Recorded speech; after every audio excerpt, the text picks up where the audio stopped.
চলো আজ এই ফোনের চার্জারের সুন্দর ব্যান্ডটা কিভাবে তৈরি করলাম সেটাই তোমাদের সাথে শেয়ার করব। এটা বানানো কিন্তু ভীষণই সহজ। আমরা যখন কোথাও ঘুরতে যাই ব্যাগে করে কিন্তু ফোনের চার্জার নিতে একদমই ভুলি না।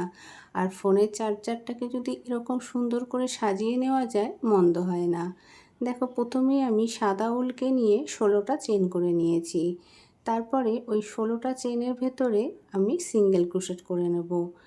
এক লাইন পুরো সিঙ্গেল ক্রোশেট করা হয়ে গেলে উলটাকে ঘুরিয়ে নিয়ে আবারও দ্বিতীয়বার ওই 16টা ঘরেই সিঙ্গেল ক্রোশেট করে নেব।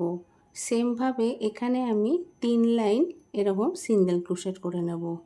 3 লাইন সিঙ্গেল ক্রোশেট করা হয়ে গেলে তারপরে আমি 10টা চেন করে নেব। দেখো, 10টা চেন করে নিচ্ছি। 10টা চেন করা হয়ে গেলে ওই সাইডে উলের সাথে জয়েন করে নিয়ে আবারও এক লাইন আমি সিঙ্গেল ক্রোশেট করে নেব। তাহলে কিন্তু তৈরি হয়ে যাবে এই ফোনের চার্জারের ব্যান্ডটা।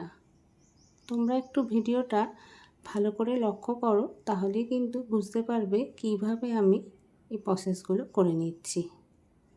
এবারে এই ব্যান্ডটাকে সুন্দর করে সাজানোর জন্যে আমি একটা ফুলকে নিয়ে গ্লু দিয়ে বসিয়ে নিয়েছি। তবে এই ফুলের টিউটোরিয়াল ভিডিও আমি আগেও পোস্ট করে রেখেছি, তোমরা চাইলে সেটা দেখে নিতে পারো। আর আমি এখানে ফুলটা গ্লু দিয়ে বসিয়েছি, তোমরা চাইলে সেলাই করেও নিতে পারো। ব্যাস, তাহলেই তৈরি হয়ে গেল কিন্তু ফোনের চার্জারের ব্যান্ডটা। দেখো, চার্জারের তারগুলোকে একসাথে ধরে নিয়ে এইভাবে আটকে রেখে দিলেই কিন্তু চার্জারটা দেখতে বেশ সুন্দর লাগবে। তোমাদের এই আইডিয়াটা কেমন লাগলো অবশ্যই কিন্তু জানাতে ভুলো না। আমার তো ভীষণই ভালো লেগেছে।